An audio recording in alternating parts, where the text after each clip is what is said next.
గురుగారు ఇప్పటికీ చాలా వరకు ఈ క్షుద్ర పూజలు నరబలి చేస్తూ ఉన్నారు కదా, సో దీని గురించి అసలు ఏం చెప్తారు మీరు? ఇవన్నీ నిజంగానే ఉన్నాయంటారా? ఇవన్నీ కూడా మనిషి యొక్క ఆశ మీద పడి బ్రతుకుతున్న మనుషులవి.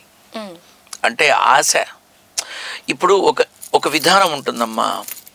తొలుత కలిగేది ఒక అభిమానం, దెన్ అది ఇష్టం, దెన్ ప్రేమ. అక్కడతో బాగానే ఉంటుంది. అది ఆశగా మారి, అది వ్యామోహమయ్యి, అది వ్యసనంగా మారి, అది మనిషి జీవితాన్ని పతనం చేసే విధానంలో ఇలా రకరకాలు చాలా ఉంటాయి. అందులో ఈ క్షుద్ర పూజలు చేస్తే ఏదో లంకి బిందులు వస్తాయి, ఆస్తులు వస్తాయి, నిధులు వస్తాయి, గనులు వస్తాయి, నా పిండా కూడా వస్తాయి. ఇలాంటివి ఎన్నో అక్కర్లేని ఆలోచనలతో చేసేటటువంటి విధానాల్లో ఈ క్షుద్ర పూజలు, నరబలులు ఇలాంటివన్నీ కూడా కొంతమంది ప్రయత్నాలు చేశారు, నరబలులు ఇచ్చారు, చక్కగా వెళ్ళి చల్లపల్లి జైల్లో ఉన్నారు. నిధుల సంగతి దేవుడికి ఎరుక, వాళ్ళ జీవితాలు నాశనమైనాయి.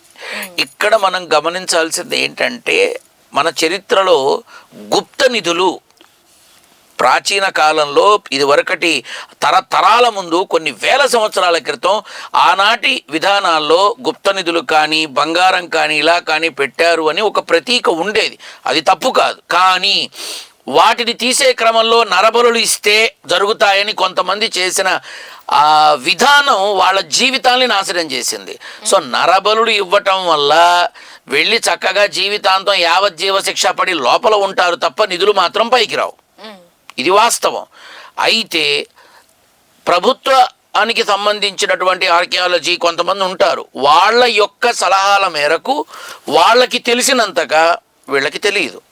ఈ చేతబడులు చేసే వాళ్ళకి, క్షుద్ర పూజలు చేసే వాళ్ళకి తెలియదు.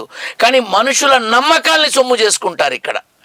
అక్కడ ఒక పాతగా ఒక ఇల్లుందనుకో, అక్కడే నిలబడి వాడికి ఏదో 4 మాయమాటలు చెప్పి ఇక్కడ అది ఉంది ఇది ఉంది అని చెప్పి వాడి దగ్గర కొంత డబ్బు గుంజి ఎవరికీ తెలియకుండా ఇంట్లో ఒక సొరంగం తవ్వి అలా ఉంది ఇలా ఉందని చెప్పి చివరికి వాడే ఒక దొంగ మోసపూరితమైనటువంటి ఇవాళ రేపు వస్తున్న ఇమిటేషన్ గోల్డ్ లాంటివి ఇమిటేషన్ అన్నీ తీసుకొచ్చి అందులో పెట్టి వాడికి ఇచ్చి వాడి దగ్గర 50 లక్షలు తీసుకొని పారిపోతారు. ఇవి జరిగినాయి. మీరు గడచిన 10-15 సంవత్సరాలుగా ఎన్నో ఇలాంటివి జరిగి చాలామంది ప్రాణాలు అసువులు బాశారు, చాలామంది జీవితాల పాడైపోయినాయి. ఈ క్షుద్ర పూజల పేరుతో కొంతమందికి భయం కలిగించడానికి, కొంతమంది మానసికంగా వాళ్ళని హింసించడానికి చేసే క్రమాల్లో ఉండేటటువంటివే ఇవి. ఈ క్షుద్ర పూజల వల్ల దయ్యాలు వస్తాయి, భూతాలు వస్తాయి, పిశాచాలు నా పిండా కూడా వస్తాయి. ఏమీ రావమ్మా, ఏమీ రావు. గాలి సోకింది అనే మాట వాస్తవం. గాలి సోకుతుంది అంటే ఒక మనిషి అచేతనంగా సడన్గా కొన్ని అంటే మన పూర్వీకులు మన పెద్దవాళ్ళు ఏం చెప్పేవాళ్ళు అంటే, ఒక మనిషిలో ఉన్న బాధని, కష్టాన్ని, తలనొప్పిని, ఒక అచేతనమైన విధానాన్ని తీసే క్రమంలో దిష్టి తీస్తారు అంటారు.